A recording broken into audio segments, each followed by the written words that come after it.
এতদিন বাদে আমার মাথা একেবারে হেট করে দিল। এটা ওইটুকু ছেলে তোদের সব কটাকে মেরে একেবারে তাড়িয়ে দিল। হতভাগার দল। যা তোদের ওই মালিক টিপুল চৌধুরীকে বলে দিস, তোদের মতন এই মাছিকে মারতে আমার এই হাত দুটোই যথেষ্ট। আমার বাবা যা পারেনি আমি তাই করে ছাড়বো। মুখে নোড়ো জেলে দেব। হতভাগা বিপুলের মশাই, বলতে লজ্জা করলো না? যে হাত দিয়ে পার্থর বাবাকে খুন করেছিল তোর মনিব, সেই হাত দিয়ে সুন্দরীর গলায় মালা পরাতে চাইছে। হারাম জাদা। মা এই তো দিচ্ছি বাবা, দিচ্ছি, দাঁড়া। এই নে, গরম কিন্তু।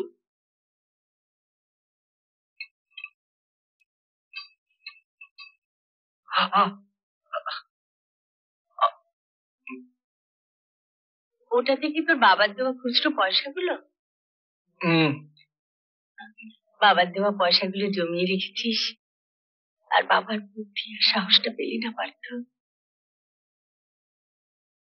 মা মা পিঠেতে মাছি বসেছে, তাড়িয়ে দে না।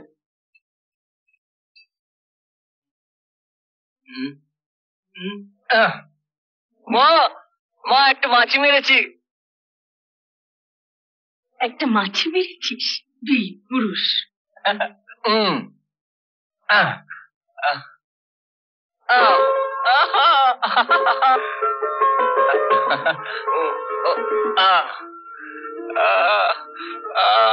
মা দেখো, মা দেখো, 1 2 3 4 5 6 7 8। আমি 8টা মাছি মেরেছি। মা আমি বীর পুরুষ, মাছি মারতে আমি ভয় পাই না। পার্থ, পার্থ, দরজা বন্ধ করে কোনো লাভ হবে না মাস্টারের বউ। দরজা ভেঙে ঢুকবো। পার্থ, আরে দরজাটা খোলো মাস্টারের বউ, খোলো দরজা। পার্থ, মাছি মারতে তো ভয় করে না, না বাবা? না। তাহলে যা, ওটা মাছি ভীষণ বিরক্ত করছে, যা দরজাটা খুলে দিয়ে আয় বাবা। মাছি? হ্যাঁ। তাহলে আমি সব কটা মাছিকে মেরে ফেলবো।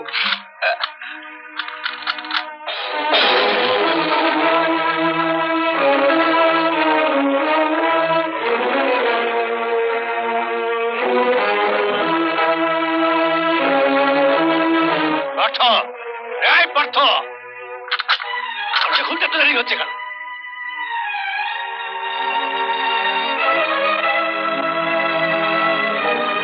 মাছির দল, কি চাই? কি বললি? আমরা মাছি? হ্যাঁ মাছি, 10টা মাছি মেরেছি, এবার তোদেরও মারবো। এই তোরা মাছি, তাহলে মাছির হাতে মার খেয়ে মরো। মার ছোটাটাকে।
মাছিরা সব মারকে পালিয়ে গেছে। মা,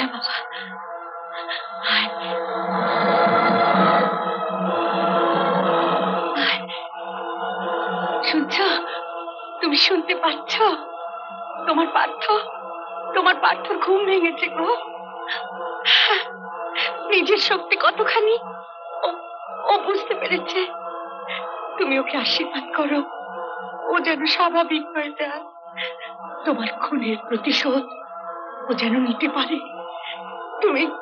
তুমি ওকে আশীর্বাদ করো, তুমি ওকে আশীর্বাদ করো, তুমি ওকে আশীর্বাদ করো।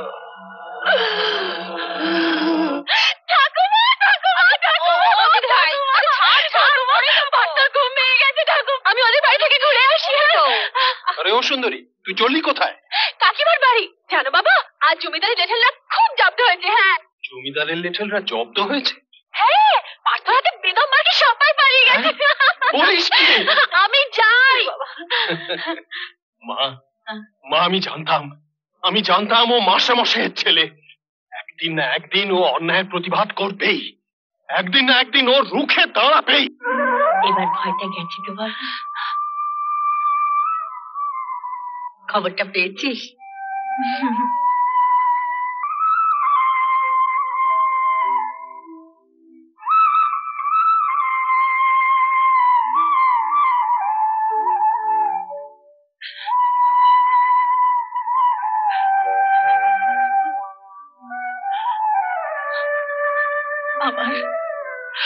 আমার ভীষণ আনন্দ হচ্ছে। আমার খুব আনন্দ হচ্ছে জানো, আমার খুব আনন্দ হচ্ছে।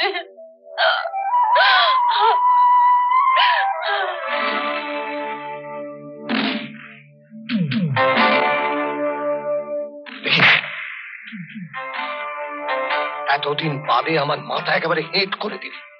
এটা ওইটুকু ছেলে তোদের সব কটাকে মেরে একেবারে তাড়িয়ে দিল। হতভাগার দল। সারাদিন ধরে বসে বসে আমার পয়সায় দুধ কি মাংস কিনবে আর মার খেয়ে চলে আসবে। চমৎকার! এমন তো কোনোদিন হয়নি হুজুর। হঠাৎ আমাদের মাঝি বলে মারতে শুরু করলো। আর একটা সুযোগ দিন, ছোটটা লাশ এনে আপনার পায়ের তলায় ফেলবো। ঠিক আছে, এমন ভাবে সকলের সামনে মারবি যাতে ভবিষ্যতে কেউ আমার বিরুদ্ধে মাথা তুলে দাঁড়াবার সাহস না করে। বুঝেছিস?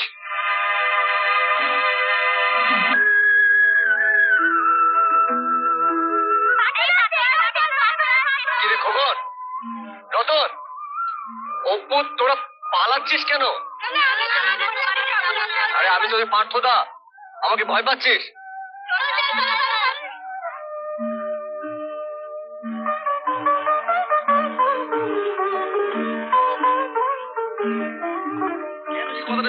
আরে ফটিক, ওই বাচ্চাগুলো আমাকে দেখে পালিয়ে গেল কেন বলতো? জানি না। আচ্ছা বল, আমি কি অচেনা কেউ? এই গ্রামেই জন্মেছি, এইখানেই বড় হয়েছি। আরে বল না, কি রে নীরু, বল না। বাবার স্কুলে তুই তো আমার পাশেই বসতিস। হ্যাঁ বল না কি? এই শোন, আরে শোন না।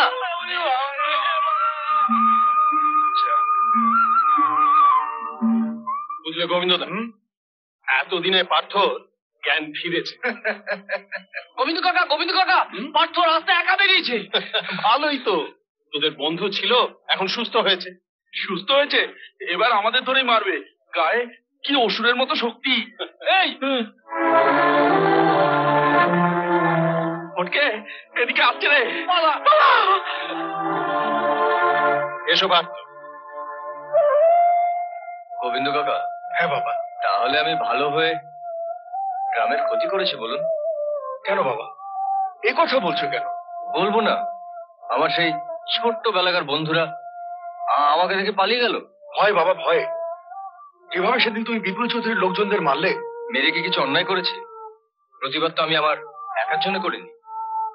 বিপুল চৌধুরী তো জানলো শিবনাথ মাস্টারের ছেলে এই গায়ের মার খাওয়া মানুষের পাশে এসে দাঁড়ালো। আসলে গায়ের সকলে হয়তো ভাবছে তোমার সঙ্গে মেলামেশা করলে ওই বিপুল হারামজাদা ওদের ক্ষতি করবে। না কাকা, আমি ঠিক আমার বাবার মতন এই গ্রামের মানুষদের পাশেই থাকবো। এটা আমার গ্রাম, আমি বেঁচে থাকতে এই গ্রামের কোনো ক্ষতি হতে দেব না।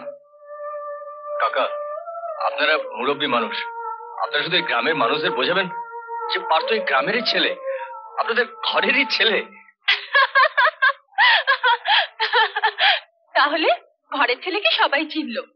চিনলো? শুধু একজনই চিনতে পারেনি। কে? একদিন যে আমার হাতে চুড়ি পরিয়ে দিয়েছিল। সে তো তোমার ভালোর জন্য। হ্যাঁ, আমরা তোর আরো ভালো চাই, বুঝলি? একদিনের মস্তানকে কিভাবে সাজা দিতে হয় দেখ। সুন্দরী, চলে যা।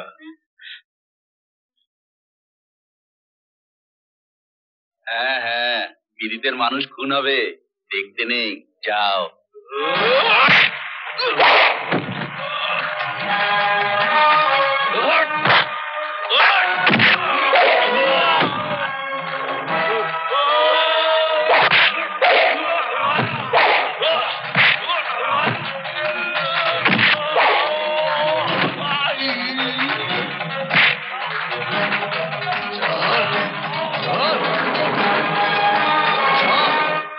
যা তোদের ওই মালিক টিপুল চৌধুরীকে বলে দিস, তোদের মতন এই মাছিকে মারতে আমার এই হাত দুটোই যথেষ্ট। আমার বাবা যা পারেনি আমি তাই করে ছাড়বো।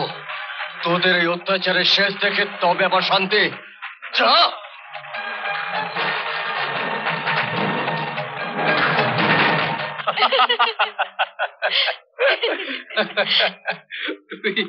তুই আমার ছেলেবেলার বন্ধু।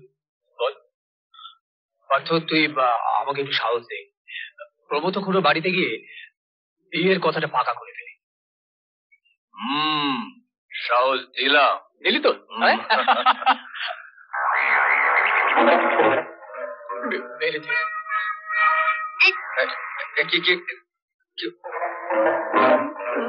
সুখেন, সুখেন, আয় সুখেন। কি হয়েছে কি ভরত কাকা? এই দেখো। এ কি কাকিমা এরকম ধান পরে? এই সুখেনের জন্য কি লিখতে কি লিখে ফেলেছে। ও আমার স্মৃতির সিঁদুর তুলে শাখা পলা ভেঙে থান পরে বাড়ি ফিরেছে।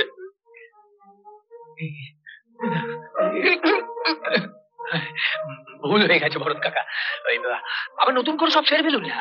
আমি কথা দিচ্ছি, ওই শাখা পলা সিঁদুর যা যা লাগে সব আমি কিনে দিয়ে আসবো, কথা দিচ্ছি। সুখেনকে তো আপনি ছিলেন কাকা, ওর হয়ে আমি ক্ষমা চেয়ে নিচ্ছি। এটি প্রমথ নায়েবের মেয়ে না কাকা? ওর বাবার মতন নয় বটে। এই সুখেনের সঙ্গে তো আমরা ওর বিয়ে দিচ্ছি। বাহ বাহ বাহ। তা শোন না, ভালো মানাবে না? হ্যাঁ মানাবে মানাবে, চলো চলো। চলে যাচ্ছে, চলে গেল।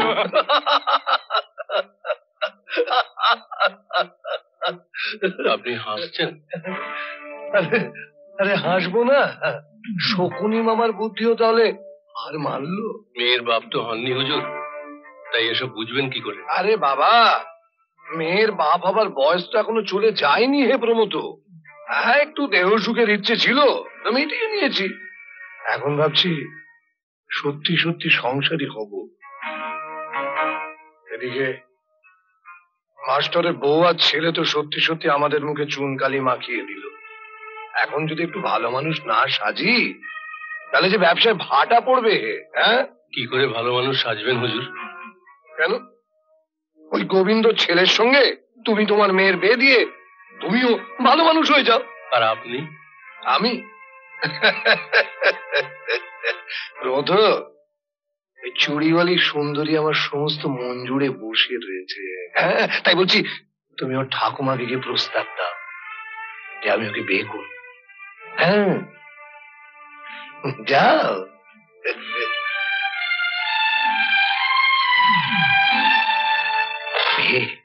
মুখে নোড়ো জেলে দেব। অত ভাগা বিপুলের মশাই, বলতে লজ্জা করলে না? যে হাত দিয়ে পার্থর বাবাকে খুন করেছিল তোর মনিব, সেই হাত দিয়ে সুন্দরীর গলায় মালা পরাতে চাইছে। হারাম জাদা। গালাগাল দিয়ে কোনো লাভ নেই। হুজুরের যখন ইচ্ছে হয়েছে তখন সুন্দরীর গলাতে হুজুরি মালা পরাবে। এখনই পালকিতে করে তোমার নাতনিকে নিয়ে যাব। যা। ওগো, কে কোথায় আছো? একবার এসো। বিপুল চৌধুরী আবার খোলস ছেড়ে বেরিয়ে এসেছে। ওগো, ওগো, কে? চোপার বুড়ি, বাপের ভাগ্যি যে বিপুল চৌধুরী তোর নাতনিকে বিয়ে করতে চাইছে। বাঁচাও!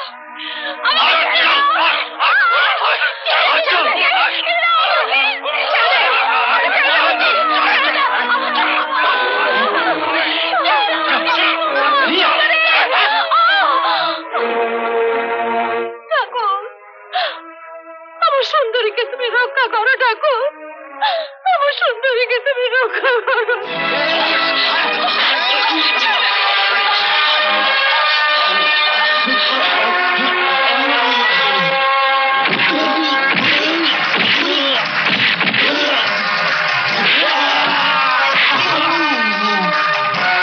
সুন্দরী তুই বাড়ি আমি মাছিগুলোকে চুরি পরাবার ব্যবস্থা করি।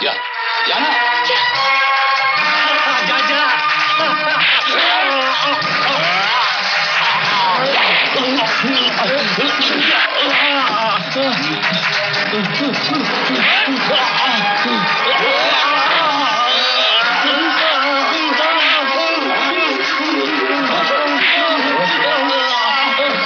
সুন্দরে সুন্দরে অনেকগুলো চুরি নিয়ে আয়, সব কটাকে চুরি পড়া।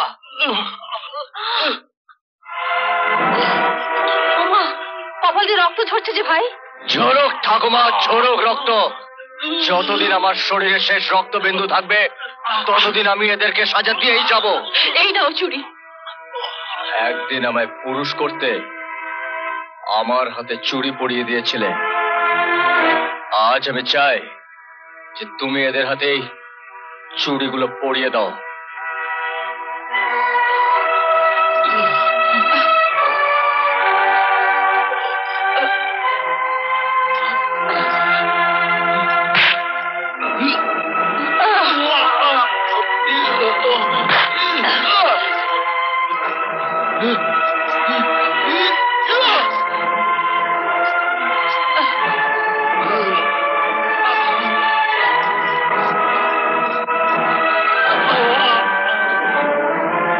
ঠাকুমা, একদিন ওই বিপুল আর প্রমোদের হাতেও আমি ঠিক এইভাবে চুরি পরিয়ে দেবো, তুমি দেখো। ভগবান তোমার সহায় হন ভাই, ভগবান তোমার সহায় হন। এই কে আছিস? এদের সবাইকে একখানা করে শাড়ি ধরিয়ে দে। শাড়ি পরে ঘরে গিয়ে চুপ করে বসে থাকা অপদার্থের দল। যাবে নি যা।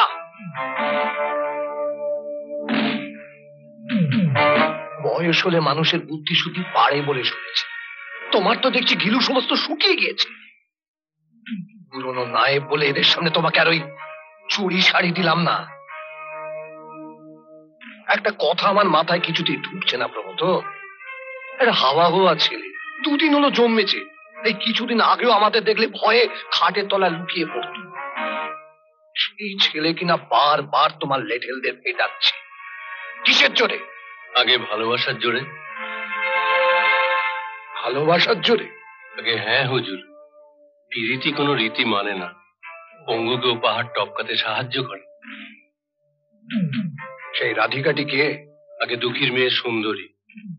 ওই দুটিকে আলাদা করতে পারলেই দেখবেন সাহসী বীর পুরুষ আবার হাবাগোবা হয়ে যাবে। তাহলে তাই করো। হ্যাঁ, ওই ওদের জোর ভাঙার একটা মতলব বের করো প্রমোদ। করছি কর্তা, আগে ধান গোলায় উঠুক, তারপর মজা দেখবেন। এমন আরো অনেক ভিডিও দেখতে এই চ্যানেলটি সাবস্ক্রাইব করে নিন এবং পাশের বেল আইকনটি প্রেস করে দিন।